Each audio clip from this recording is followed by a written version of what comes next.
muy agradecido por la oportunidad de contarles un poco más de nuestro destino. Antes de comenzar a hablar de los destinos en particular, sí me gustaría contarles una novedad de Chile y un poco cuál es la situación respecto de la pandemia y cómo se ven las proyecciones de Chile, principalmente a nivel turístico.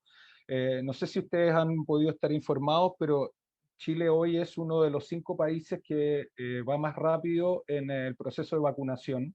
Ya tiene garantizado más de 36 millones de vacunas, lo que cubre las 2 dosis para los 18 millones de habitantes del país.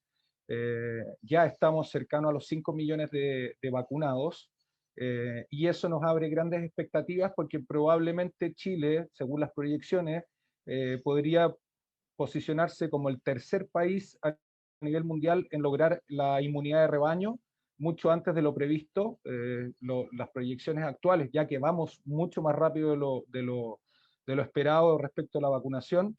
Las proyecciones dicen que Chile ya en finales del mes de mayo podría estar con más del 70% de la población vacunada, lo que ya le da el certificado de inmunidad de rebaño, y le permitiría abrir definitivamente sus fronteras, sus destinos y comenzar a atraer el interés de turistas de todas partes del mundo.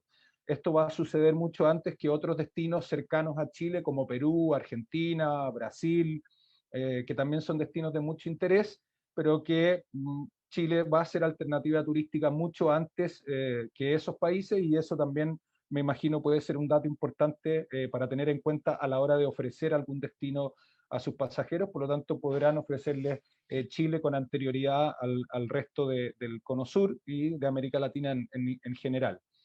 Eso nos tiene muy, muy optimistas y vemos que nuestro país se está levantando rápidamente.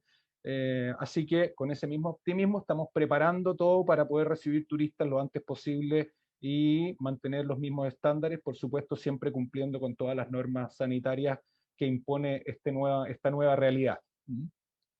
Bueno, contarles respecto de Chile, como ven en este mapa que está a la izquierda de la pantalla, Chile es un país extremadamente largo, lo que hace que sea un país muy diverso en términos climáticos y en términos geográficos. A pesar de lo delgado que es esta franja de tierra, estamos acompañados de una cordillera muy alta a lo largo de todo el país, y del otro lado el Océano Pacífico.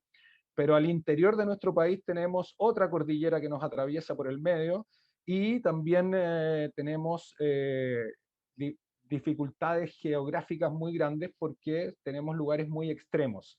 Como pueden ver, yo estoy marcando acá con el scroll, en la zona norte está principalmente marcada por el desierto de Atacama, que es el desierto más árido, más seco del mundo. Después tenemos la zona central, que es una zona de valles transversales donde tenemos gran cantidad de ríos que vienen desde la montaña hasta el Pacífico, y donde tenemos una diversidad de microclimas muy grande. Después viene la parte sur del país, antes de llegar a Patagonia, donde tenemos toda una zona de lagos, volcanes y parques nacionales. Después tenemos en esta zona la zona de los campos de hielo, o sea, el país se corta en un campo de hielo gigantesco, lo que hace imposible llegar por tierra desde cualquier punto del país hasta la extrema Patagonia. Si tomáramos un carro para llegar desde Santiago, la capital de Chile, a la Patagonia, tendríamos que en algún punto cruzar hacia Argentina y continuar nuestro camino para volver a entrar a Chile un poco más al sur. Y después tenemos la zona de la Patagonia, que es la zona donde tenemos los campos de hielo, los hielos, digamos, de geysers, perdón, de geysers, de ventisqueros, que están repartidos por toda la zona sur, y en esa zona también tenemos gran cantidad de lagos y muchísimos fiordos que nos permiten interesantes navegaciones. Eso en términos generales. Vamos a dividir Chile en 5 zonas y vamos a explicar específicamente solo algunas. Voy a comenzar con San Pedro de Atacama, que es en el norte de nuestro país. Sí. San Pedro de Atacama es un punto neurálgico del turismo en el desierto de Atacama. Es un pequeño pueblo que no tiene más de 7.000 habitantes, está ubicado a 2.800 metros de altura. Esto en el altiplano que comprende una parte de Chile, una parte de Perú y una parte de Bolivia. Estamos muy cerca de la frontera con Bolivia y así también con la frontera de Argentina. Por lo tanto, también se combinan muchas veces viajes en el desierto chileno y en el desierto argentino y en las zonas altiplánicas. En general, esta es la altura base, 2.800 metros, en este pueblo que es un pueblo de raíces de la cultura originaria de esa zona, que son las culturas quechua y aymara, que son culturas, digamos, satélites de lo que fue el gran imperio inca, que estaba muy cercano a esa zona, digamos, el punto neurálgico del imperio inca, por lo tanto está muy influenciado por la cultura inca. Y es un pueblo donde vamos a encontrar algunos vestigios de lo que fue la colonización española, que se pueden imaginar fue muy difícil en esas condiciones climáticas y en esa zona del mundo, en esa altura. Por lo tanto, la densidad de población del desierto de Atacama es muy baja, y se producen estos fenómenos como que en un pueblo de 7.000 habitantes tenemos grandes inversiones de infraestructura hotelera, de infraestructura turística en general, pero principalmente enfocado a lo que son los paisajes y esta geografía extrema que tiene nuestro país, que hace ver contrastes muy grandes. Yo les comentaba, digamos, que por la diversidad y el largo de nuestro país nos encontramos con que en Chile, de los 27 climas oficiales que existen en el mundo, hay 25 de esos climas, solo faltan 2 climas amazónicos que podrían encontrar en Brasil, en Perú, en Bolivia, o en Colombia, pero que en Chile están todo el resto de los climas dependiendo de la zona geográfica en la que nos encontremos. En este caso hablamos de un clima absolutamente seco, el más seco del mundo, en un lugar de altura, lo que genera grandes contrastes. Si se fijan en la foto de abajo a la derecha, ustedes verán el pico de un volcán en medio del desierto. Ese volcán obviamente está a gran altura y, como pueden ver, en su punta tiene nieves eternas y ustedes pueden transitar por el desierto de Atacama, el más seco, viendo paisajes con montañas que están nevadas porque están a gran altura. Como ustedes saben, cada 100 metros desciende 1 grado la temperatura, por lo tanto estamos hablando de conservación de hielos eternos en la mitad del desierto de Atacama. Esta particularidad de lo seco que es el paisaje genera que no hay que la nitidez de la visión en San Pedro es la visión más nítida que se puede tener en el mundo porque no hay humedad en el ambiente. Por lo tanto, en esta zona del país se han instalado los principales proyectos astronómicos del mundo. De hecho, el proyecto ALMA, que es un proyecto de la Comunidad Económica Europea, está instalado en San Pedro de Atacama.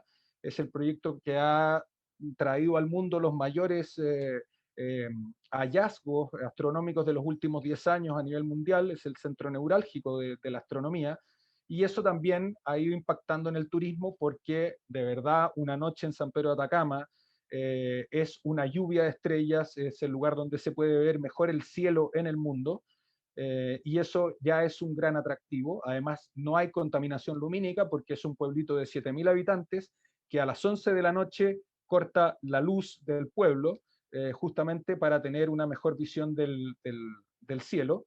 Los hoteles, por supuesto, cuentan con su autogestión de electricidad y pueden tener luz al interior de las instalaciones, pero el pueblo queda totalmente a oscuras justamente para mantener esta cualidad del paisaje de San Pedro de Atacama. Por lo tanto, se han ido generando grandes cantidades de actividades astronómicas. Hay muchos lugares que proveen telescopios para que los pasajeros puedan observar. También hay muchos tours alternativos que se están haciendo hoy, astronómicos, que te llevan a algún punto del desierto para poder observar un poco mejor, siempre asistidos por guías expertos, por entendidos en la materia. Y de verdad es una nueva tendencia turística que se está generando en San Pedro, y que está creciendo rápidamente y probablemente va a ser el foco del turismo en esa zona en los próximos años. Hablando un poco más de San Pedro y de sus condiciones turísticas, nos encontramos con que es un destino que tiene una particularidad. Su altura lo define de manera muy importante.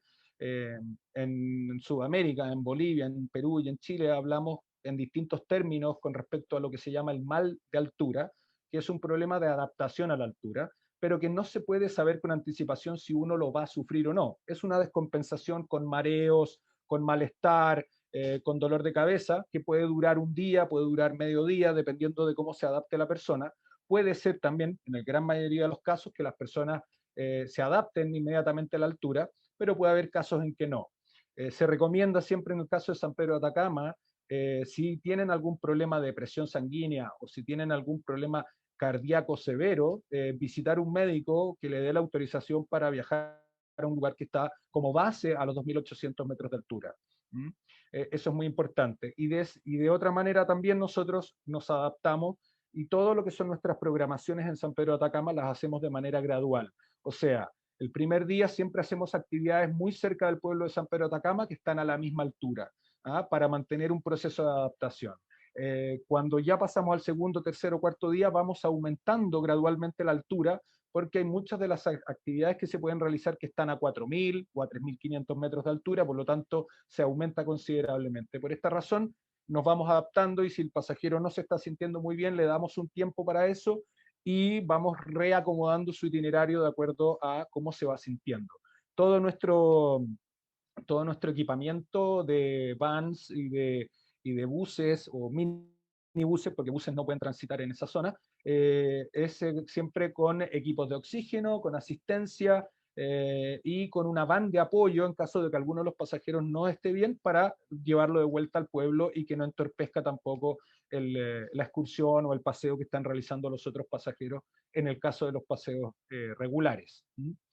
Bueno, San Pedro de Atacama es un lugar que por su diversidad de paisaje y de contraste, porque uno habla de que es el lugar más seco del mundo, pero la diversidad de colores, dado la gran mineralidad que hay en esa zona de nuestro país, recordemos que este es como, podríamos decir, el alimento de Chile, porque ahí están los principales proyectos mineros que representan más del 20% de la economía de nuestro país.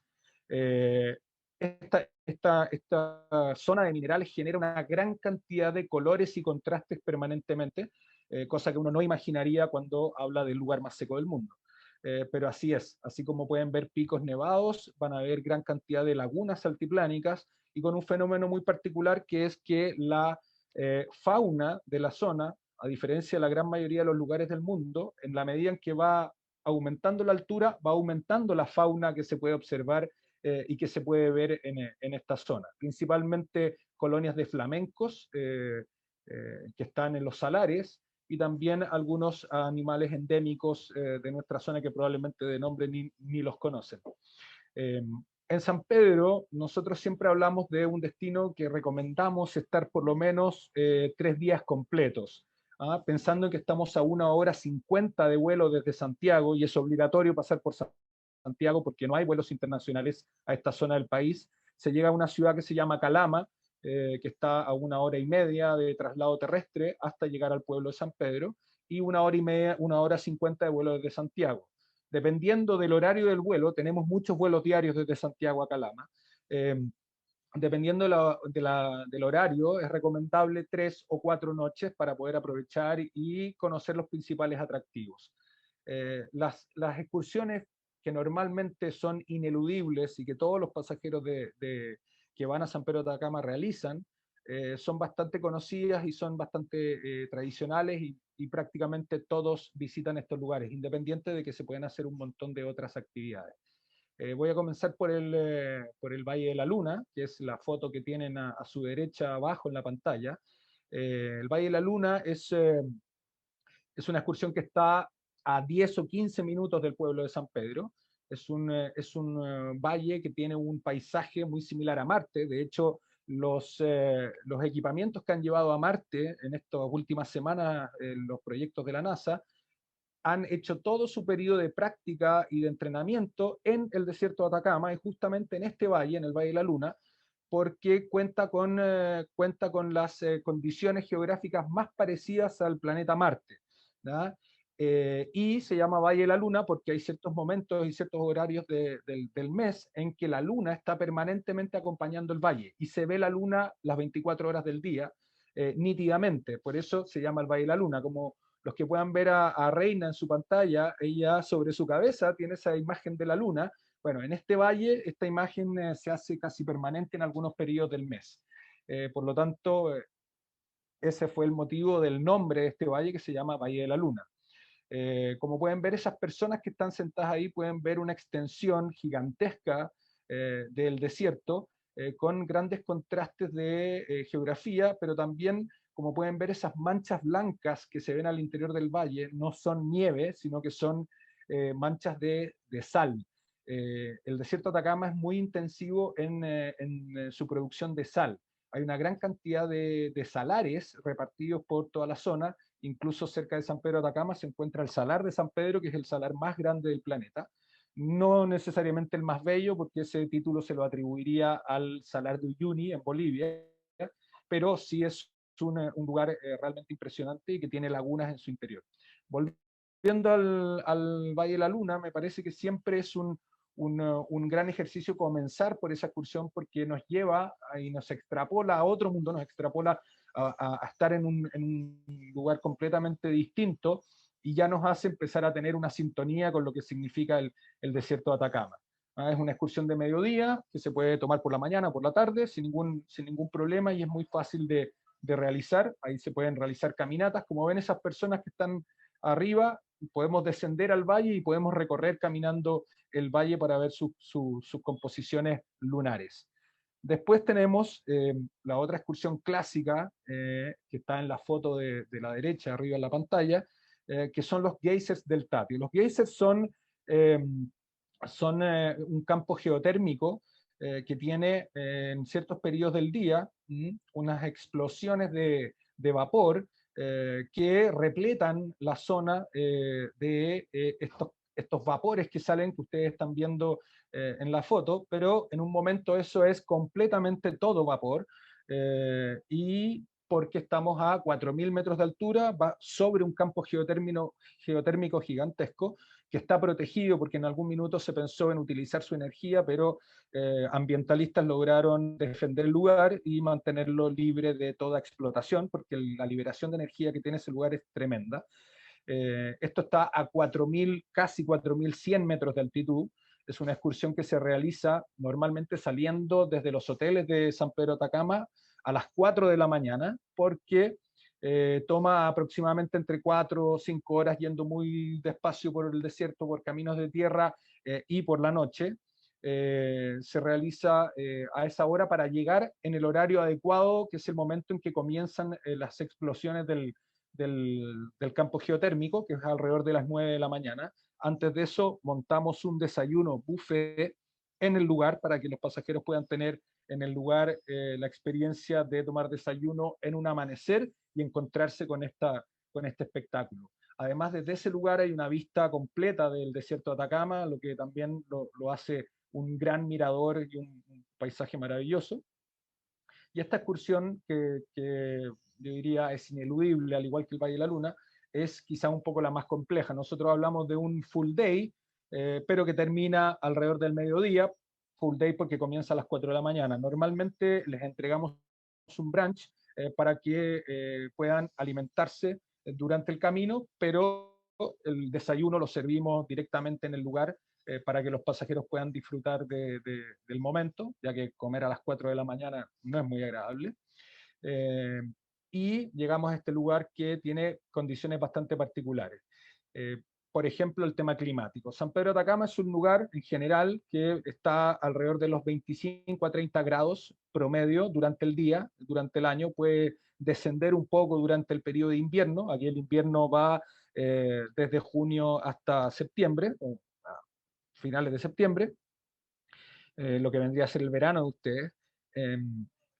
Pero mantiene durante el día un clima muy similar. Varía mucho, sí, durante el transcurrir del día, porque en la noche, por la altitud a la que se encuentra San Pedro de Atacama y sus alrededores, baja considerablemente la temperatura. Entonces podemos pasar de 30 grados durante el día a tener en la noche, durante el invierno, -10 o -15 grados bajo cero.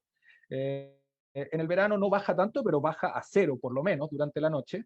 Por lo tanto, es muy importante para los pasajeros llevar la ropa adecuada y tener muchas capas de ropa para poder abrigarse en la medida en que va cayendo el frío, así como también sacarse capas en la medida que va descendiendo. En el geyser de Atacama llegamos con una temperatura de cero, pero en la medida en que va saliendo el sol va aumentando la temperatura y obviamente nos vamos desabrigando.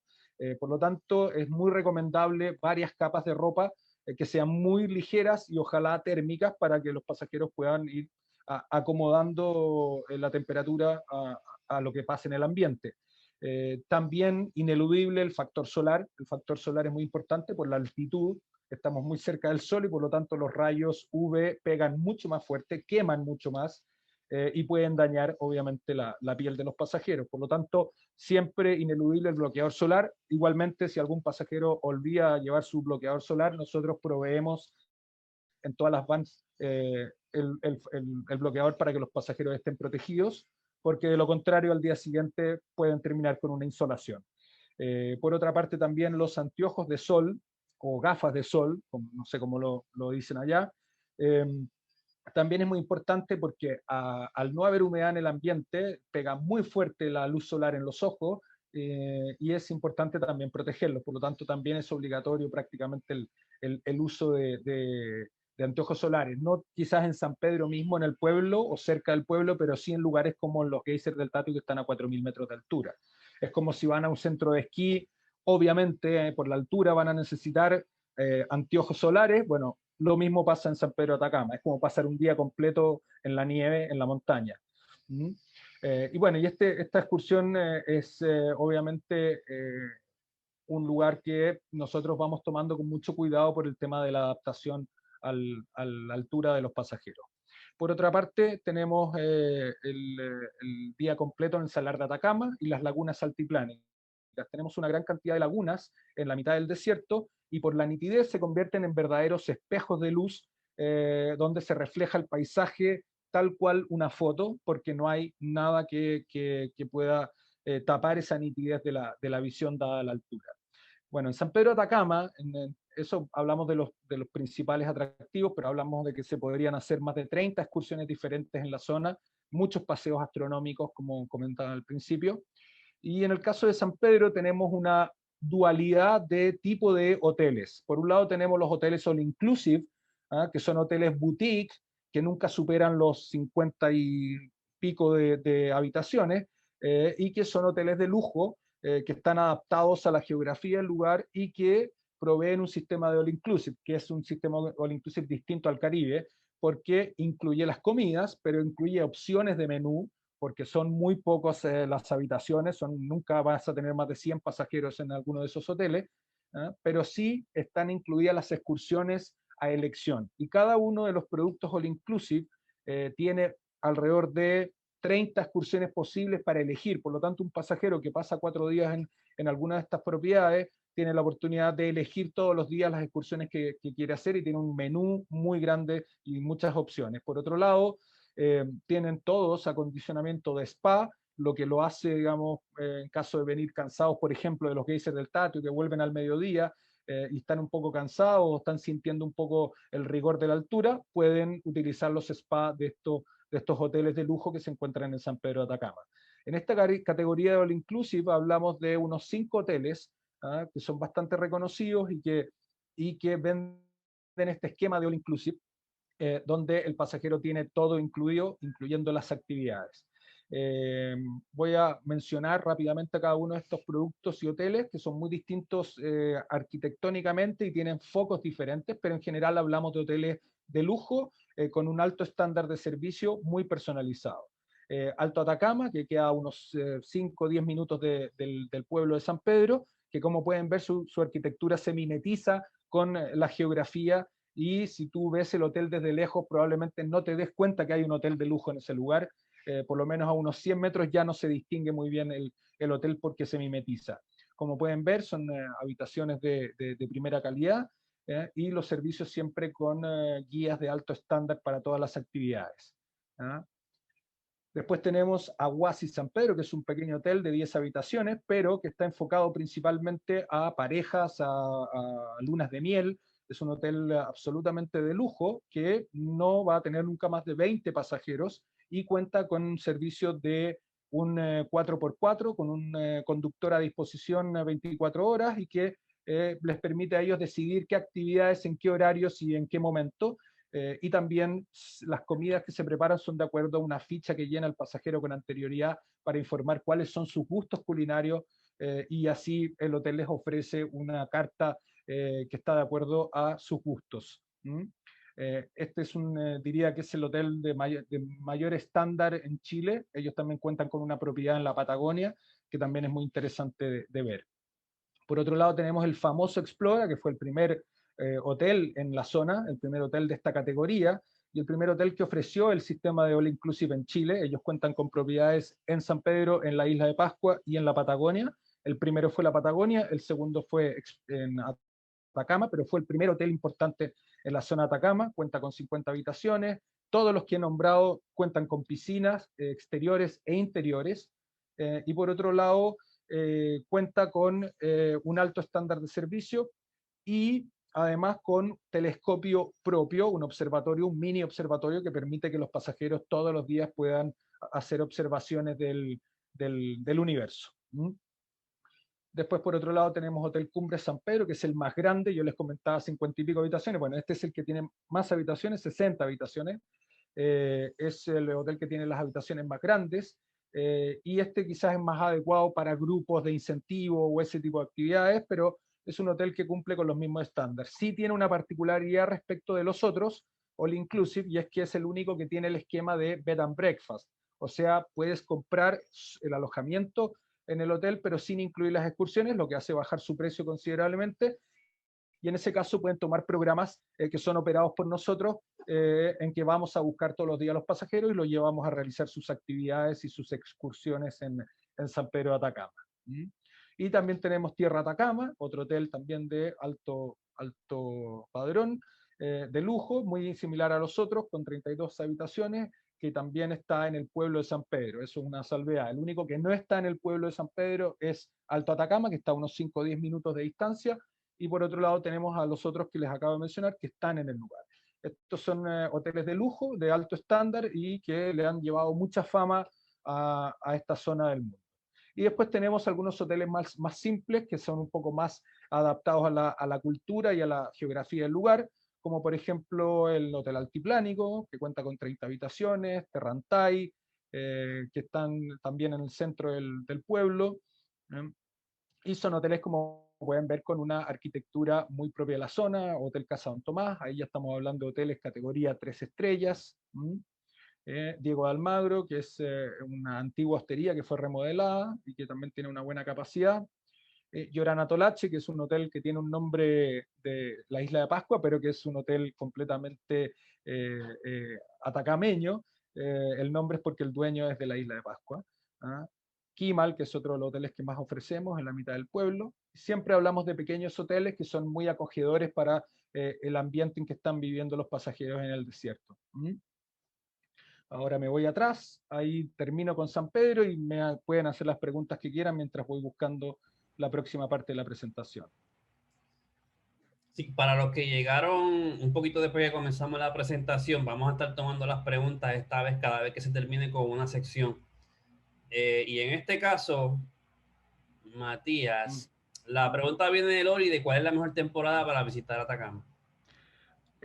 Justamente la característica de su clima hace que se pueda vender durante todo el año en características similares. Como les decía, durante el día la temperatura siempre está entre 25 y 30 grados, dependiendo si es verano o invierno, pero la variación es muy pequeña. Prácticamente no hay lluvias, prácticamente no hay nubosidad, por lo tanto, diría que mi recomendación es hacerlo en el invierno nuestro, esto porque en la temporada de verano o la temporada de primavera-verano, que va de septiembre a marzo, normalmente está vendida con mucha anticipación en mercados de larga distancia como Australia o Europa o Estados Unidos. Por lo tanto, es muy difícil confirmar ya que los latinoamericanos en general no compramos nuestros viajes con tanta anticipación y cuando quieren comprar San Pedro se hace un poco más complejo. Por lo tanto, mi recomendación es viajar en el periodo de invierno chileno, el periodo de verano de ustedes, porque normalmente en ese periodo van a encontrar siempre disponibilidad y van a encontrar mejores ofertas y mejores precios para visitar San Pedro porque se considera temporada baja. Pero en términos climáticos, diría que es prácticamente igual los 360 días del año. Okay. Esa es la única pregunta para esta sección. Y yo quisiera añadir sobre la lluvia. Habíamos hablado de que, ¿verdad? Eso no pasa mucho, pero sería bueno mencionarlo también, ya que tuve una clienta que viajó y le agarró la lluvia. Cuéntanos, Matías, cómo es la cuestión de la lluvia, que yo sé que en el ensayo nos dijiste, pero para que todos Sí. sepan. Sí, bueno, en el altiplano y en la zona sur de Perú y de Bolivia hay un efecto climático que se produce todos los años que se llama invierno boliviano y que es muy agresivo y muy fuerte en el periodo de verano nuestro, normalmente en el mes de enero, en que se producen grandes lluvias, principalmente en lugares como Cusco, Machu Picchu, lo mismo en el caso de Bolivia. Y en algunos años, en algunos casos, ha llegado el fenómeno hasta la zona de San Pedro de Atacama, pero produciéndose no más de 3 o 4 días de lluvia en lo que va del año, cuando se produce el fenómeno del invierno boliviano, que es un fenómeno climático del altiplano. Por lo tanto, podría decir que prácticamente no nos toca. Quizás en algún año hubo algunos problemas porque las lluvias generaron grandes problemas a algunos hoteles porque no está preparada la infraestructura de la región para lluvias, porque es un lugar desértico y prácticamente no hay lluvias. Pero esto es un fenómeno que pasa solo en algunas ocasiones. Me imagino que más de alguno de ustedes escucha hablar de los desastres climáticos que se producen en Perú, en la ciudad de Cusco, todos los años en verano, por el tema del efecto invierno boliviano. Por suerte, en el caso de San Pedro prácticamente no nos toca, puede ser muy esporádicamente. Gracias. Bueno, continúo. Sí, por favor. Bueno, vamos a la zona central de Santiago y sus alrededores. Como saben, Santiago es la capital, es una ciudad que tiene casi 8 millones de habitantes, es el principal motor de nuestro país y está en la zona central del país. Si uno toma el mapa, está prácticamente en la mitad. Y cerca de Santiago se encuentran ciudades muy importantes como Valparaíso y Viña del Mar, que son ciudades también bastante turísticas. En el caso de Santiago es una ciudad bastante particular porque a pesar de ser una capital y de ser una ciudad muy industrializada, es una ciudad que tiene grandes atractivos turísticos, dado que está en la mitad de un valle, pero tiene muchos valles alrededor porque en esta zona hablamos de los valles transversales que vienen desde la cordillera hacia el Océano Pacífico. Para que tengan una idea, ahí en la foto de arriba ven al fondo, ven la cordillera de los Andes, que está, Santiago está a los pies de la cordillera, y tenemos más o menos 1 hora 15, 1 hora y media para llegar a estaciones de esquí, pero si vamos hacia la zona oeste, tenemos 1 hora y media para llegar al Océano Pacífico. Por lo tanto, en un mismo día podríamos estar esquiando en la nieve y al otro día bañando, y el mismo día bañándonos en una playa en el Océano Pacífico. ¿Ya? Esos son los contrastes climáticos que tiene Chile en general y muy marcado en Santiago también. En Santiago hablamos de una zona que está, digamos, con muchos atractivos principales. Yo diría primero, obviamente un city tour de la ciudad es interesante e importante porque Santiago, a pesar de no tener mucha historia y de no haber sido una ciudad importante durante el periodo de la colonia, por lo tanto no tiene una gran historia en términos arquitectónicos. Además tienen que recordar que Chile es el país que tiene la mayor cantidad de terremotos y sismos a nivel mundial. Por lo tanto, mucho de lo que hubo en la colonia no quedó porque se fue cayendo, digamos, por los distintos terremotos, pero sí es probablemente la ciudad más moderna de Sudamérica, porque el impulso económico que ha tenido Chile en los últimos 30, 40 años ha sido tan grande que la ciudad prácticamente es una ciudad nueva y se van a encontrar con una ciudad que realmente es muy moderna, muy atractiva y muy cómoda de visitar. Por lo tanto, un city tour que nos muestra el contraste y nos muestra cómo nuestro país se ha desarrollado en los últimos 30 años. Por otro lado, también un full day a Viña del Mar, Valparaíso puede ser muy interesante porque salir de la ciudad para ir a conocer el Océano Pacífico, en esta zona que es un océano muy frío, pero que ofrece una gran cantidad de frutos del mar, mariscos, pescados, porque ese clima, esa temperatura del agua hace que tengamos algunas de las mejores producciones de pescados a nivel mundial. Y son ciudades de mucho contraste. Viña del Mar es un balneario clásico para la gente de Santiago, un poco un Mar del Plata como en Argentina, pero muy cerca, y Valparaíso es nuestro puerto principal, que tiene mucha historia porque durante muchos años, antes de que se inaugurara el Canal de Panamá, era el primer puerto importante que pasaban los barcos una vez que cruzaban el Estrecho de Magallanes. Por lo tanto, todo lo que iba hacia Estados Unidos, Centroamérica y otros países de Sudamérica pasaba obligatoriamente por Valparaíso. Por lo tanto, es una ciudad que tiene mucha historia. Es una ciudad que está en los cerros, muy similar a Río de Janeiro, en Brasil. Una ciudad construida sobre cerros, y cada uno de esos cerros tiene alguna particularidad y lo hace muy, muy atractivo. Eso a 1 hora y media de Santiago, pero para llegar a este lugar, Valparaíso y Viña del Mar, que están juntas una al lado de la otra, pasamos por un valle que se llama Casablanca.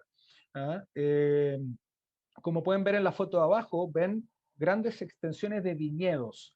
Bueno, ustedes saben que Chile es uno de los principales productores de vinos a nivel mundial, es una de nuestras principales industrias, y somos un país productor de grandes cantidades, no solo de cantidades de vino en términos de volumen, sino que también en diversidad de vinos, porque tenemos este fenómeno de los valles en la zona central, que son todos diferentes unos de otros y todos tienen tipos de vinos diferentes. Cuando vamos a Viña del Mar, Valparaíso, atravesamos el Valle de Casablanca, que es un valle que está muy presionado por la brisa marina y por los fríos nocturnos. Por lo tanto, es un valle excelente para la que es producción de vinos blancos, Sauvignon Blanc o Pinot Noir, que es un vino tinto de color, pero que se produce con uva de vino blanco, que tiene otra etapa en el proceso. Son las dos principales cepas de vino que se producen en esa zona, y ahí tienen más de 15 viñedos para visitar, y nosotros ofrecemos excursiones a todos los viñedos que están en ese valle, que queda de camino a Viña del Mar. Por lo tanto pueden hacer un full day con una parada en una viña, con degustación y con un tour de vinos en la mitad del camino. Por otro lado, tenemos las estaciones de esquí, que están a 1 hora y media de Santiago. Tenemos 3 estaciones a 1 hora y media y una estación a 2 horas, muy cerca de la ciudad. Y en el periodo de invierno, que comprende junio hasta, digamos, finales de septiembre, ahí tenemos una gran cantidad de volumen de pasajeros, de turistas que vienen a esquiar, principalmente de mercados sudamericanos como Brasil, Argentina, pero que vienen a disfrutar de la nieve como una gran oportunidad. Por lo tanto, si alguien visita Santiago en invierno, puede perfectamente tomar un tour por el día y visitar la montaña, conocer la nieve si es que no la conoce, o definitivamente esquiar. Nosotros ofrecemos 2 opciones.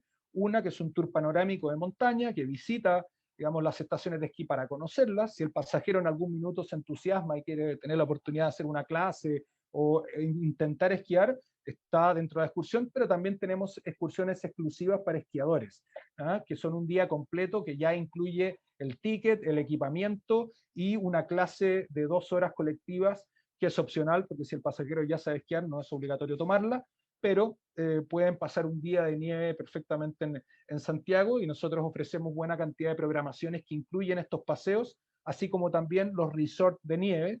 En el centro de esquí Valle Nevado, que es el principal, tenemos un gran resort, y ahí podemos ofrecer ski weeks o mini ski weeks de nieve que permiten estar 7 noches o 4 noches, y que incluye absolutamente todo. También recibimos bastantes pasajeros de Europa o de Estados Unidos, del norte, por el cambio de temporada.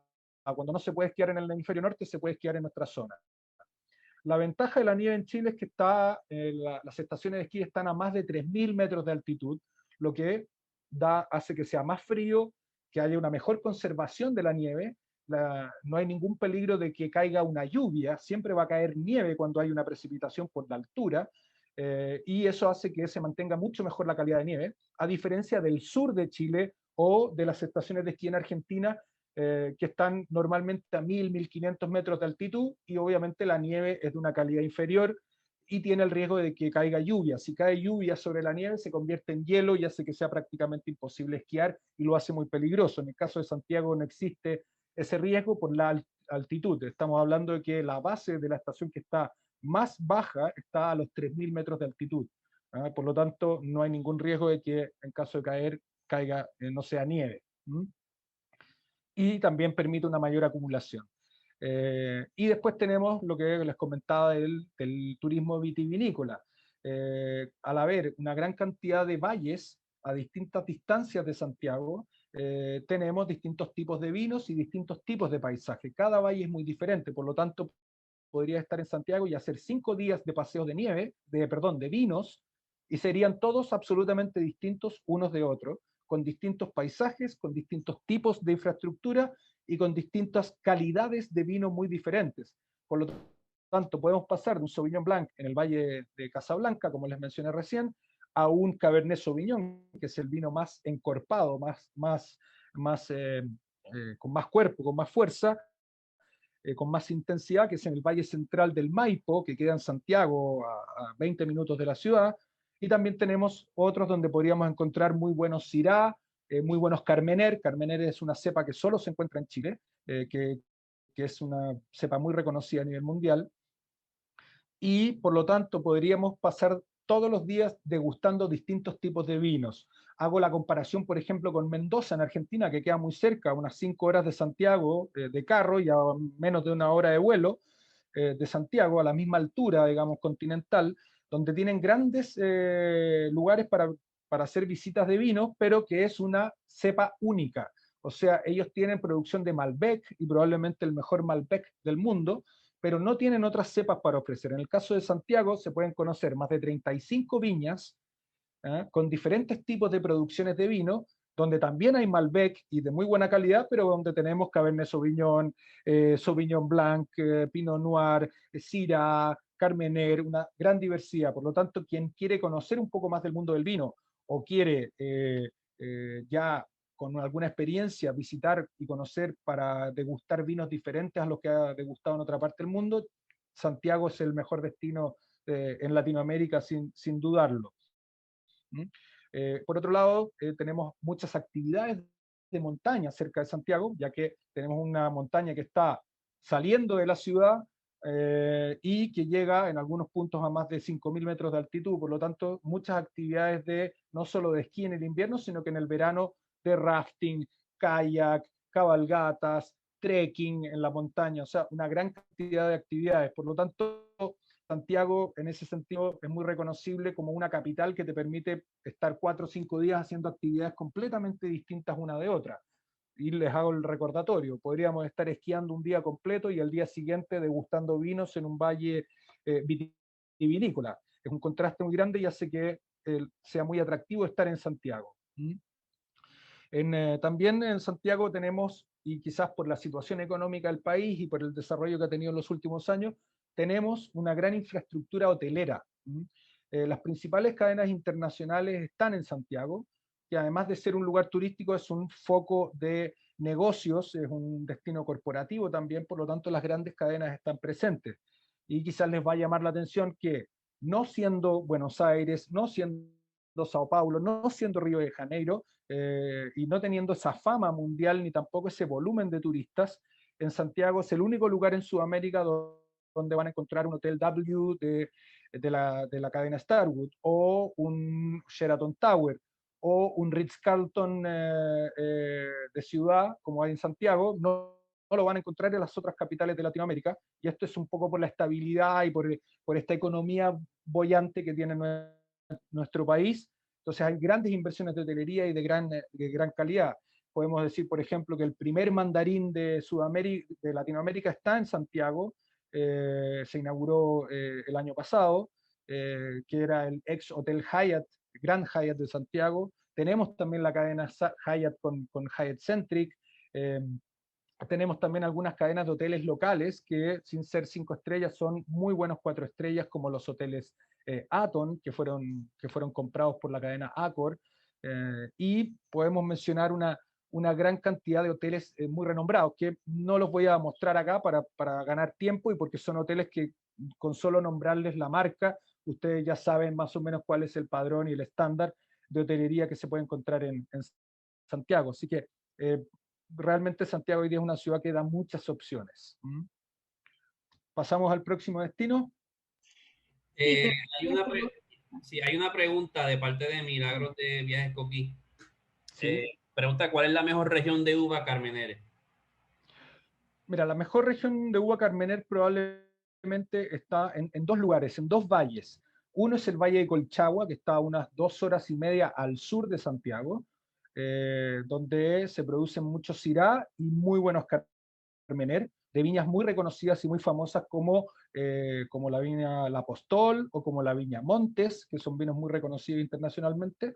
Y tenemos el Valle del Maipo, donde tenemos viñas como Viña Concha y Toro, que es muy conocida, pero que es la viña que produce la mayor cantidad de vino a nivel mundial y que tiene líneas premium, que son Carmener también. Por lo tanto, yo diría que en el Valle Central, en Santiago mismo y en el Valle de Colchagua vas a encontrar los mejores Carmener del país. Perfecto, gracias. Yo creo que esa es la única pregunta que hay. No sé si Reina tendrá alguna otra. Podemos seguir con el próximo destino. ¿Me ayudas, Reina? ¿Pasamos con Patagonia o con Isla de Pascua? Vamos con Patagonia para seguir la línea Geográfica. geográfica, correcto. Perfecto. Dame un segundo. Perdón, ¿qué estoy haciendo mal? Ahí está. Bueno, como les decía, la Patagonia en Chile es un lugar bastante particular porque, como vieron en el mapa, es un lugar muy, muy estrecho, muy pequeño, dado que está en una zona la más angosta del país y está muy marcada por la presencia del Pacífico, la presencia del Estrecho de Magallanes y la Cordillera de los Andes. Entonces hablamos de lo que se llama la Patagonia verde. ¿Por qué? Por esta gran cantidad de microclimas que se producen por los vientos que hay en la región. Hablamos de un lugar que está lleno de montañas, de hielos ventisqueros, lagos y una gran flora que está muy protegida porque es una zona muy protegida del viento y se llama la Patagonia verde, técnicamente. Del lado argentino hablamos de la Patagonia marrón, que son grandes extensiones de tierra y que producto de los vientos no tienen mucha flora. Por lo tanto, tenemos un contraste de Patagonias. En la Patagonia verde, en la Patagonia chilena, que es una zona de mucho contraste, tenemos gran cantidad de fiordos, donde se pueden hacer navegaciones. Y estas navegaciones son muy tranquilas porque los fiordos son lugares muy protegidos, no tienen oleaje y son muy tranquilos de navegar. Esta Patagonia en general hablamos de dos lugares principales, dos destinos principales. Uno es Punta Arenas, que es la ciudad capital de la Patagonia, que es una ciudad principalmente una ciudad puerto, muy importante y estratégica para el país, y que es la puerta de entrada. Para llegar a la Patagonia tenemos que volar desde Santiago alrededor de 3 horas y media para llegar a Punta Arenas. Estando en Punta Arenas, ahí ya podemos desplazarnos a los atractivos turísticos y ahí hablamos de Puerto Natales, que queda aproximadamente a unas 2 horas de Punta Arenas, dependiendo de cómo estén las condiciones climáticas para visitarlo, y también el Parque Nacional Torres del Paine, el famoso Parque Torres del Paine, que probablemente siempre es el foco del viaje de la gente que va a la Patagonia. Ahí lo podemos observar a la derecha, en la parte alta, las famosas Torres del Paine, que están en este parque de Torres del Paine, que es un parque nacional protegido, en el cual se pueden encontrar algunos hoteles como Explora Patagonia, por ejemplo, o como Tierra Patagonia, o Aguasi Patagonia, que son hoteles un poco del mismo esquema de lo que yo les comentaba en San Pedro de Atacama, pequeños hoteles boutique que incluyen todas las actividades al interior del parque. En Punta Arenas, que es la ciudad capital y la ciudad en que tenemos que obligatoriamente viajar para llegar a la Patagonia, no solo podemos visitar las Torres del Paine o Puerto Natales, también es un lugar donde sale el famoso crucero Australis. El crucero Australis probablemente es el mejor producto turístico de nuestro país en términos de infraestructura, calidad y paisajes. Es un crucero que va desde Punta Arenas hasta la ciudad de Ushuaia en Argentina, cruza el estrecho de Magallanes y pasa por una gran cantidad de fiordos y visita lugares realmente espectaculares en términos de fauna. Colonias de pingüino, de todas las especies de pingüino, gran cantidad de ballenas de distintas especies que pasan por esa zona. Este es un corredor de cetáceos que van a sus destinos finales durante el periodo de migración, por lo tanto podemos ver todas las especies de ballena. Gran cantidad de lobos marinos en todos los lugares y una fauna endémica muy interesante. En Australis todas las excursiones están incluidas, todos los días se hacen desembarcos y se pueden hacer actividades en la naturaleza, en lugares donde solo llega cruceros Australis y que son lugares muy vírgenes. Este programa de una semana, que es Punta Arenas, Ushuaia, Punta Arenas, permite al pasajero combinar, por ejemplo, 4 o 5 días en Torres del Paine y posteriormente tomar el crucero Australis, o puedes tomar el crucero Australis y volver por Argentina cruzando la frontera, conociendo Ushuaia y Calafate, que son dos lugares muy reconocidos de Argentina y muy cercanos a toda esta zona de Chile, y que son muy combinables. Así que en la Patagonia tenemos algunas restricciones que tienen que ver con el clima y que tienen que ver también con la luz. Como ustedes saben, estamos hablando del extremo sur del planeta, de las ciudades más extremas al sur, como Ushuaia, Punta Arenas, Puerto Natales, y en esta zona solo opera la temporada desde el mes de septiembre hasta el mes de abril, lo que es nuestra primavera, verano y parte del otoño, solo en ese periodo, porque en el invierno, por el lugar en que se ubica esta zona, a las 4 de la tarde es completamente de noche en invierno. Y en el verano es el fenómeno inverso, son las 11 de la noche, pero no es la noche, es completamente de día en el periodo de verano, por lo tanto los días son extremadamente largos. En el sur es prácticamente imposible disfrutar de los paisajes con tiempo, porque ya a las 4 de la tarde es de noche, y porque además el clima es muy extremo, muy frío, y normalmente está todo nevado. Y las inclemencias del clima no permiten poder realizar actividades. De hecho, el parque en un periodo del año se cierra y no se pueden hacer visitas. Así que es un lugar que hay que ofrecer sí o sí desde el mes de septiembre hasta el mes de abril como tope. Mi recomendación es hacerlo ya sea en septiembre, octubre o en marzo, abril. En septiembre, octubre porque es la primavera y porque florece todo y pueden ver una Patagonia llena de colores. Y en el otoño porque la van a ver completamente roja en todas sus tonalidades de otoño. Y eso hace que vaya cambiando permanentemente. Y en el periodo de verano, digamos, enero, febrero, está muy deprimido por el tema de los vientos. Aquí hablamos de vientos de grandes velocidades que hacen que muchas veces la sensación térmica, a pesar de que tengamos sol y que parezca un día de verano, podamos tener mucho frío. Y aquí se repite un poco lo mismo que pasa en San Pedro de Atacama. Grandes cantidades de capas de ropa para poder abrigarse cuando se va el frío y para poder desabrigarse cuando viene el calor, porque por el viento va cambiando permanentemente el clima. Podemos tener lluvia, sol, calor, frío en un mismo día, porque va cambiando permanentemente, entonces los pasajeros necesitan adaptarse permanentemente a estas condiciones. Respecto de los paseos y actividades que se pueden realizar, si estamos en la ciudad de Puerto Natales, que está a 2 horas y fracción de de Punta Arenas, y que está más o menos a la misma distancia del Parque Nacional Torres del Paine, hablamos de una pequeña ciudad, puerto, donde pueden tomar viajes en el cruceros Australis, que zarpa desde ahí, perdón, en el cruceros Scorpios, que zarpa desde ahí y que navega por los fiordos por la costa hacia el norte, o sea, el destino inverso al que realiza el crucero Australis que yo les comentaba recién.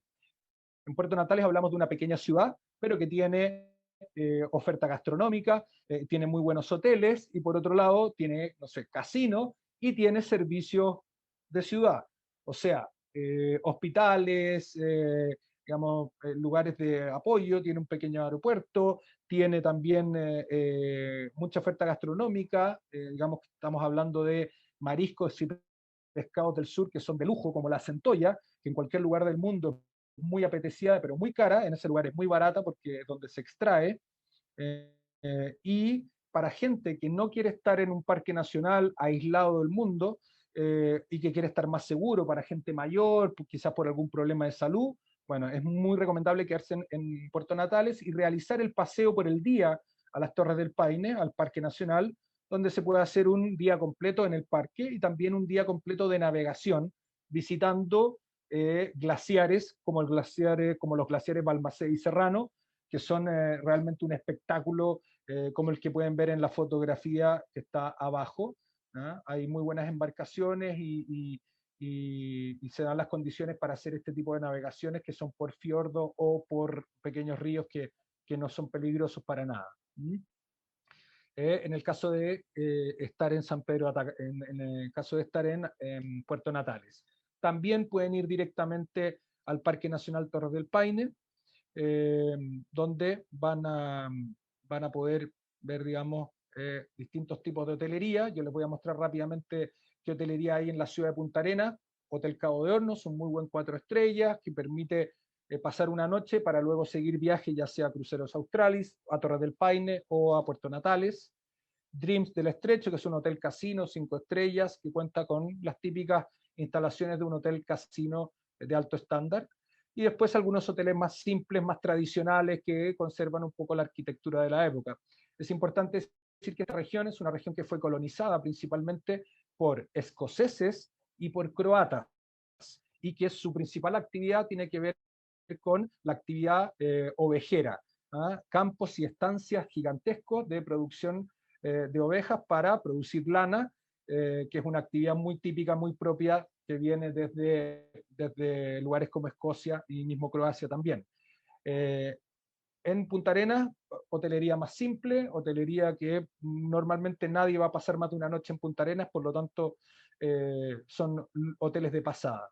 Ahora, si ya nos vamos a Puerto Natales, comenzamos a encontrar algunos proyectos arquitectónicos y de infraestructura un poco mejor, como por ejemplo Hotel Remota Patagonia, que es un hotel all inclusive, en el mismo esquema de lo que les comentaba, todas las excursiones incluidas, y es un hotel que ha ganado muchos premios internacionales de arquitectura, porque simula lo que es los pasillos por los donde circulan las ovejas antes de ser esquiladas, o sea, cuando les sacan la lana.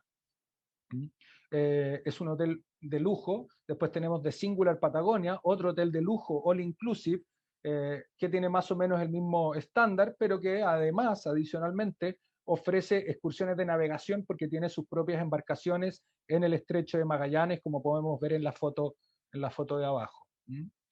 Después ya tenemos hoteles un poco, yo diría, nivel 4 estrellas, pero de muy alto estándar, como Altimánico Puerto Natales, como el Costa Australis, que es un hotel ya más tradicional, IF Patagonia, Huéscar, que es un hotel más tipo boutique, y que tiene un poco de la arquitectura y de la madera que se utiliza mucho en esa zona del país.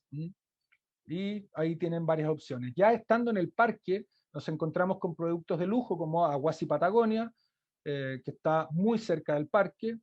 Después un Explora Patagonia, que está en la mitad del parque, como pueden ver, con vista a las torres, a las famosas torres. Tierra Patagonia, también ya al interior del parque. Y después algunos hoteles de una categoría inferior que también tienen las actividades incluidas. Como pueden ver, una diversidad bastante grande en términos de infraestructura hotelera, y una zona que siempre hay que tener en cuenta las distancias. O sea, llegar desde Santiago hasta esa zona toma 3 horas y media, casi lo mismo que viajar de Santiago a Sao Paulo en Brasil. Y que las extensiones y distancias son muy grandes, por lo tanto hay que tomar una buena cantidad de tiempo para poder disfrutar y conocer la zona. Aunque no son tanto los lugares de atractivo, sí las distancias y los paisajes, que son maravillosos, se pueden disfrutar en un viaje, digamos, de unos por lo menos 5 días. Yo recomendaría eso con la Patagonia. Gracias, Matías. Gracias. Mira, aquí tengo un par de preguntas, aunque no está en el chat, pero dice aquí, ¿los cruceros operan durante todo el año? No, en el caso de Cruceros Australis, bueno, es lo mismo para ambos. los cruceros Australis comienzan normalmente a operar mediados de septiembre hasta normalmente la primera semana de abril. Eso puede variar, pero siempre es de septiembre a abril. Y en el caso de Scorpios hablamos de los mismos timings, septiembre a abril. En el caso de Scorpio es diferente porque ellos tienen navegación en la extrema Patagonia, pero también tienen navegación en la zona de los lagos, en la región de Puerto Varas, donde se hace el cruce andino. Ahí también hay programas de navegación de Scorpios que salen del puerto de Puerto y ahí ya se extiende un poco más la temporada, pero en el periodo de invierno no operan ninguno de los cruceros.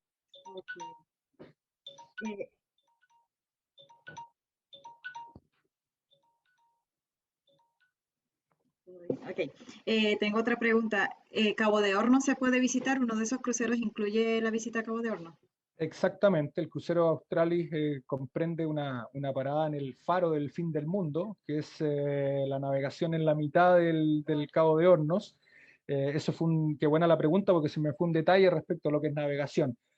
Australis cuando pasa por la zona de fiordos tiene una navegación obviamente muy tranquila, porque está en lugares muy estrechos y que están protegidos por montañas.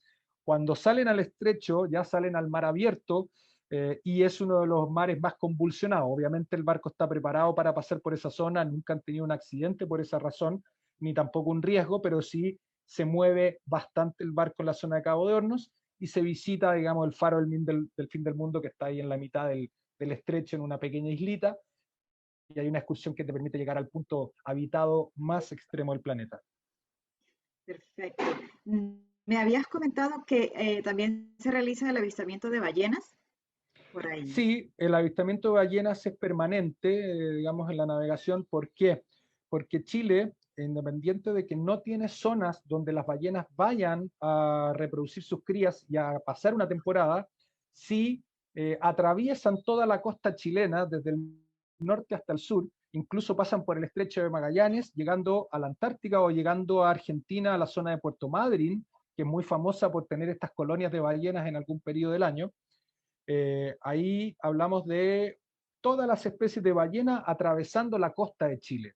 Entonces lo que te puede garantizar es que vas a ver ballenas, pero no sabes qué especie de ballena te va a tocar, ¿ah? Porque van pasando todas las especies a distintos lugares del mundo donde van a terminar su migración. Ok, gracias. Tengo otra preguntita por aquí. El crucero, la navegación para ver el glaciar Balmaceda, Sí, que se da cuando uno va a visitar el Parque Nacional Torres del Paine. sí. ¿Opera todo el año o también es de abril, de septiembre a abril? También es de septiembre a abril. Como les comentaba, prácticamente todos los hoteles en esa zona durante el periodo de invierno están cerrados. Solo se mantienen abiertos algunos hoteles corporativos en Puerto Natales o Punta Arenas que son necesarios de mantener porque la industria y el comercio sigue en funcionamiento, pero es para gente que va por motivos de trabajo, porque al no poder visitar los atractivos turísticos y que el clima tampoco lo permite, no hay flujo de turistas, por lo tanto, todo lo que son actividades turísticas son prácticamente suspendidas al 100% en el periodo de invierno en esa zona. Súper, pues nada, ya no hay más preguntas, podemos seguir con el último destino, Isla de Pascua. Bueno. Gracias. Bueno, Isla de Pascua, les quiero primero hacer la salvedad y la digamos, aclaración de que la Isla de Pascua no está continentalmente aliada a Chile. La Isla de Pascua es una isla que está en la mitad del Pacífico y que está a 5 horas y media de vuelo desde Santiago, por lo tanto a una gran distancia, y está en la mitad del Pacífico y es una isla muy pequeña que que tiene una cultura completamente distinta a Chile. Es una isla que Chile anexó a su territorio hace no más de 100 años, y es una isla que contiene grandes misterios y grandes secretos. Primero, porque es una isla que tiene una cultura 100% polinésica. O sea, tiene una cultura muy similar a lugares como Tahití, como Hawái, como lugares que pertenecen a la Polinesia y que tienen una cultura muy propia.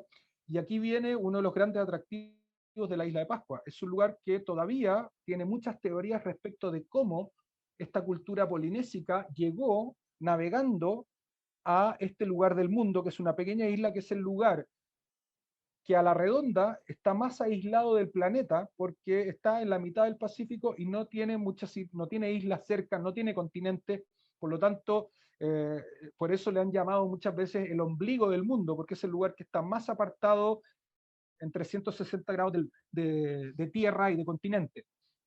Entonces hay un gran misterio por saber cómo esta cultura polinésica, Rapa Nui es el nombre de esa cultura, y es el nombre de la isla que le dan los originales, que todavía hay mucha discusión y mucha literatura respecto de saber cómo esta cultura salió de la Polinesia y llegó a este lugar. Estamos hablando de una isla que tiene muy pocos habitantes, estamos hablando de no más de 10.000 habitantes, y en una isla muy pequeña que mucha gente asocia con Tahití o con la Polinesia por la cultura polinésica, pero que no es un destino de playas, solo tiene una muy pequeña playa que tiene arenas como las playas polinésicas, que tiene un color del mar polinésico, pero que no es un destino de playas porque es un destino principalmente cultural.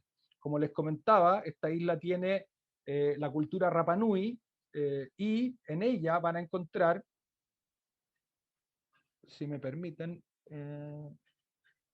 van a encontrar una geografía muy particular porque la isla está asentada sobre una masa volcánica de volcanes que ya eruptaron hace millones de años y que se considera hoy día una zona volcánica que ya hizo sus explosiones y que ya está completamente asentada.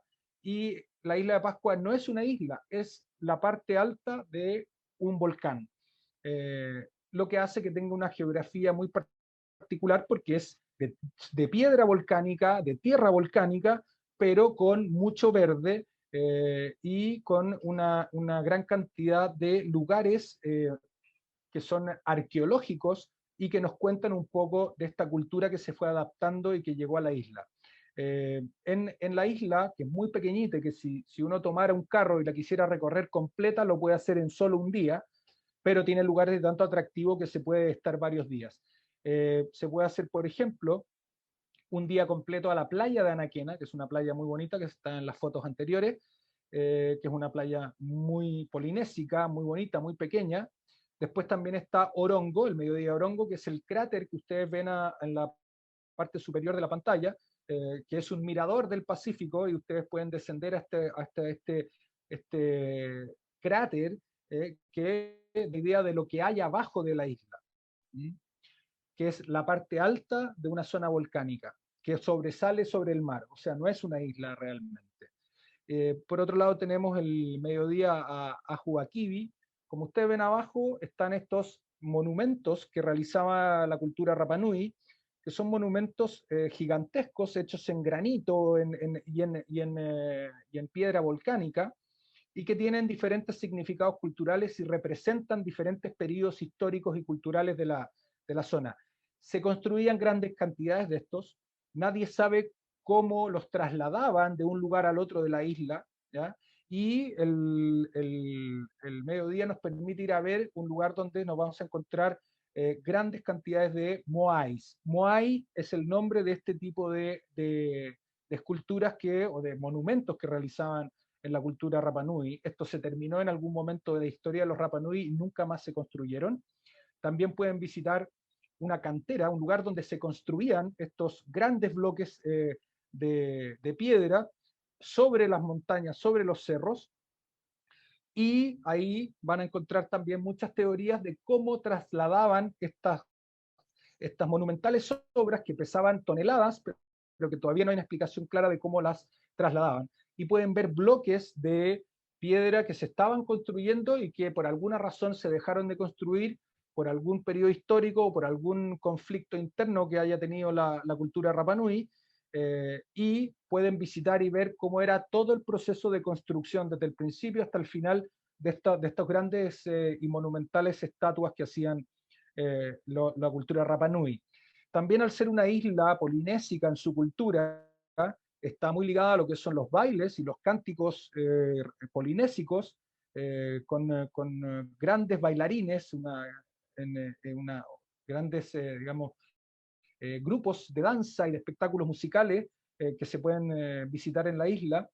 Y es una isla que yo les diría como grandes atractivos anexos a los que ya mencioné, tiene el buceo, el diving, que se puede tomar estando allá, se pueden hacer visitas de diving porque hay lugares muy interesantes, producto de la masa volcánica que está debajo de la isla. También una gastronomía que está enfocada 100% en el consumo de langosta y atún, así que al que le gusta ese tipo de gastronomía puede encontrar uno de los mejores lugares del mundo y a muy buen precio. También es un lugar donde se han ido construyendo infraestructura hotelera, digamos, de muy buen nivel, y que podríamos decir en un esquema muy similar a San Pedro Atacama o la Patagonia. Aquí nos encontramos con el Hotel Altiplánico, que ya lo escucharon en San Pedro y en la Patagonia. También hay un altiplánico en esta zona, hay un Explora de lujo, y como pueden ver, siempre hoteles de pocas habitaciones, un poco más boutique. Angaroa, que podríamos decir el de más alto estándar, siempre con un sistema de all inclusive, muy similar a Explora, con la diferencia que Explora está un poco más separado del pueblo, y Angaroa está en la mitad del pueblo, muy cerca de la costa. Y después algunos pequeños hoteles boutique. Hay que ser bastante sincero en esto, son hoteles muy simples y que por la distancia y por la dificultad de abastecimiento y por logística son hoteles que para la categoría son bastante caros, ¿no? Porque en la isla todo es caro. Hay que decir que se abastece gracias a la compañía aérea LATAM, que tiene vuelos obligatorios para llevar mercancía, y por otro lado a un barco semanal que llega de la Armada chilena con todo lo que es abastecimiento. Por lo tanto, es una isla bastante cara en términos de hotelería y en términos de consumo una vez que uno está en la isla. ¿Ah? Como pueden ver, muy típicos paisajes muy similares a la Polinesia. ¿Ah? Y es un lugar que realmente no hay que tomarlo como un destino de playa. Mucha gente cree que por estar en el camino a Tahití, porque normalmente cuando vienes desde Sudamérica a Tahití, tienes que pasar con un stopover en Isla de Pascua, la gente lo asocia como un destino de playas. Todo lo contrario, es un destino cultural, es un destino de paisaje, un destino arqueológico principalmente. Por lo tanto, yo siempre recomiendo antes de viajar a la isla o de pasar por la isla, si es que van a Tahití, por ejemplo, de parar 2 o 3 días en la isla, o 3 o 4 días, y vivir una experiencia completamente distinta a una experiencia de playa o de sol, calor. Digamos, es muy distinto. Es una isla que te va a mantener en actividad todos los días y no vas a estar descansando en ningún momento. No sé si tienen alguna duda respecto de la isla. ¿Alguna pregunta? No tenemos en el chat por lo menos una pregunta, a ver si alguien tiene alguna duda de la isla. Bueno, yo de la isla, bueno, lo que sí quiero recalcar es que lo que me habías comentado, el volcán es un volcán, como habías dicho, pero que está muerto, ¿no? Es un volcán que no... Exactamente.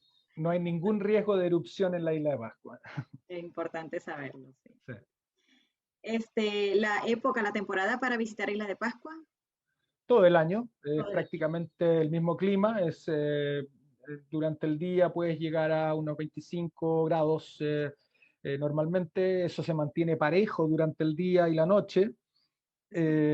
No es un lugar caluroso, pero tiene una muy buena temperatura durante todo el año. Hay algunos periodos del año en que hay un poco más de lluvia, pero son lluvias muy cortas, muy pasajeras, muy similares a las lluvias tropicales, ¿ah? Que pueden durar una hora y después sale el sol y se despeja completamente. No es un destino de lluvia, pero por eso les diría, durante el año es prácticamente el mismo clima.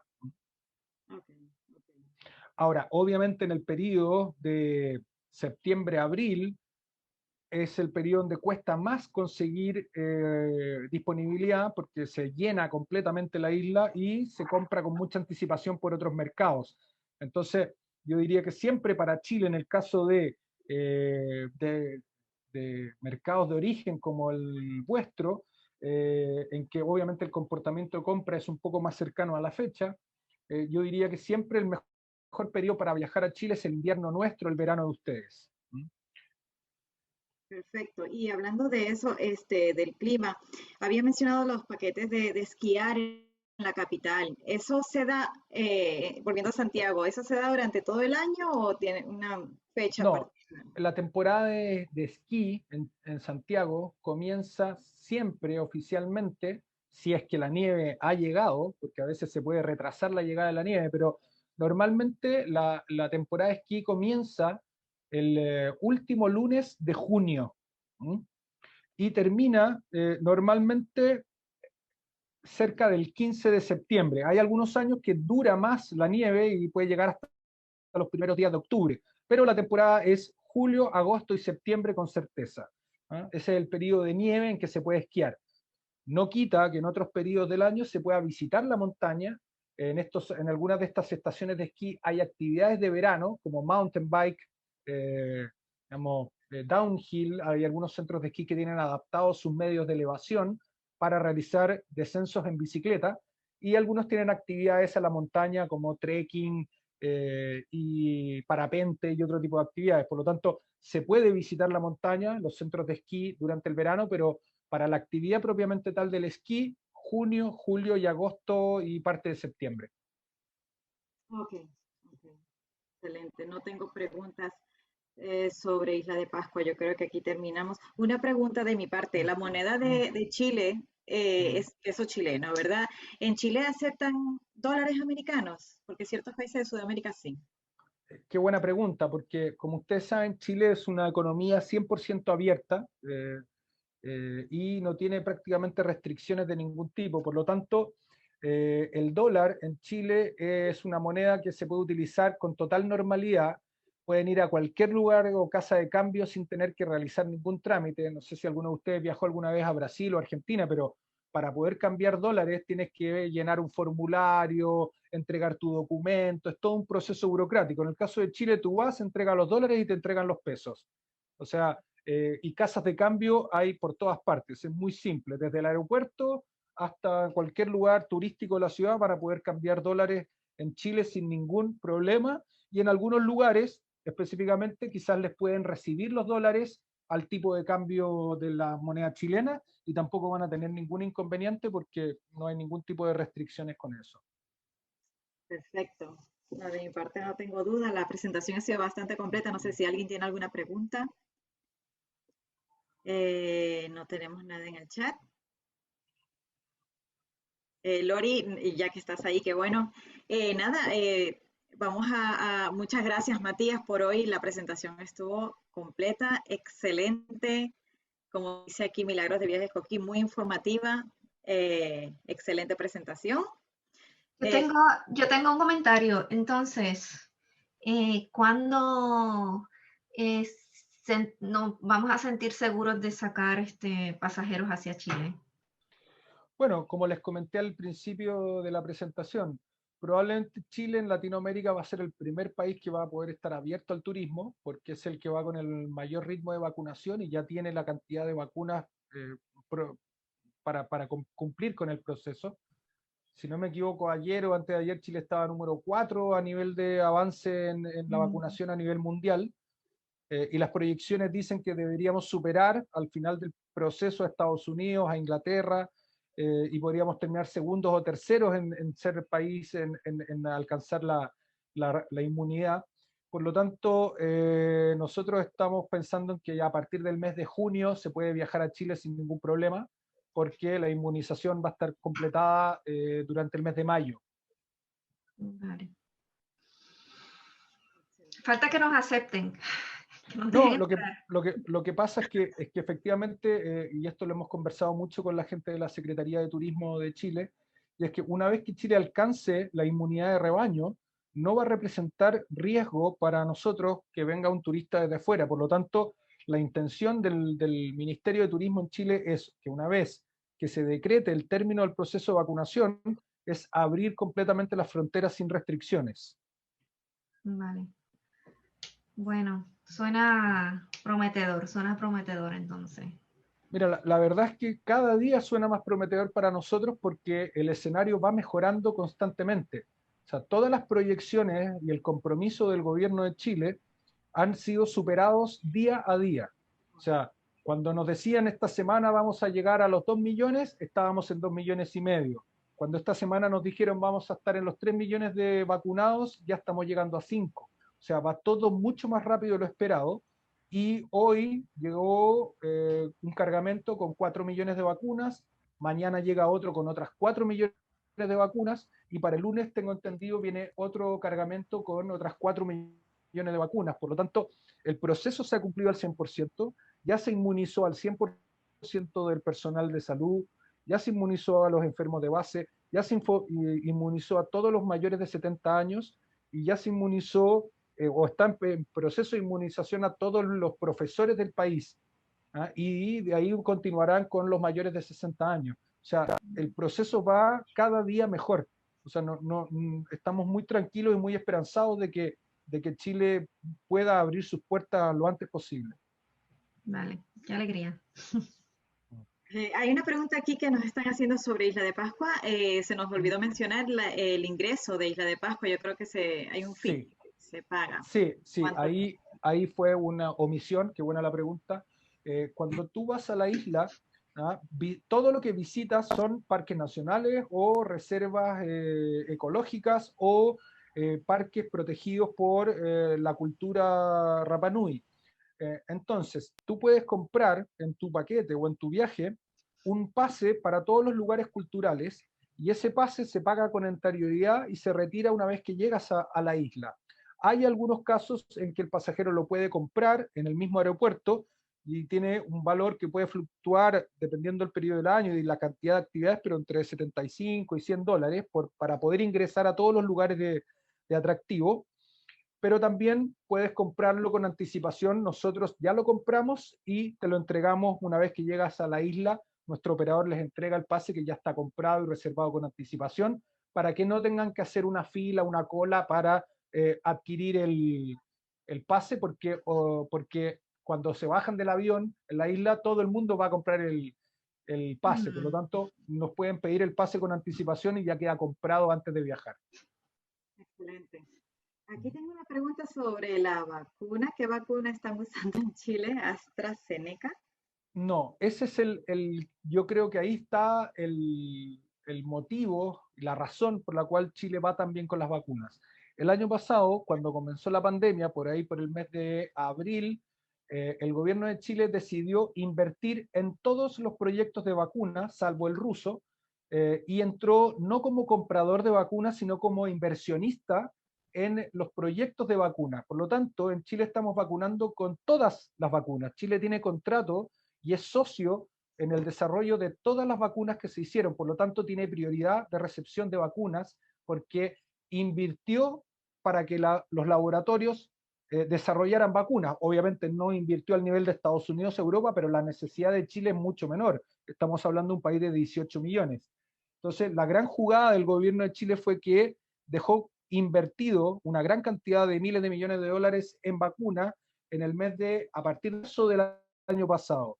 Por lo tanto, hoy estamos vacunando con Moderna de China, con Pfizer, con AstraZeneca, ay, se me van los nombres, con Johnson & Johnson.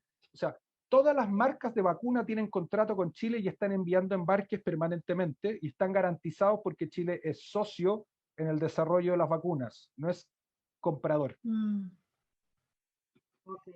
Aquí Milagros de Viajes Coquí dice: felicidades por el compromiso de seguridad para el turismo. Sí. Bueno, no tenemos más dudas ni preguntas. De verdad, muchísimas gracias por tu tiempo. Excelente, no te queremos quitar más tiempo, así que gracias por todo. Aprovecho y a los que estamos presentes le mencionamos la semana que viene, el jueves, tenemos la presentación de Europa, Lori. Sí, todavía no tengo el tema particular, pero sí que es jueves a las 11 de la mañana. Okay, así perfecto. que mañana posiblemente les esté enviando entonces el link de la invitación. Y la semana que les sigue, entonces nos toca al Departamento de América, estaremos presentando Hawái. Hawái. Exacto. Bueno, Matías, muchísimas gracias por tu tiempo, de verdad, excelente, gracias por todo. No, gracias a ustedes, encantados y bueno, a su disposición para lo que necesiten y encantados de recibir a sus pasajeros en Chile, que lo haremos con todo el compromiso y con toda la esperanza de que vengan tranquilos y seguros. Gracias. Gracias y que Un tengamos abrazo. todos. Un abrazo a todos. Un Chao. abrazo, chao.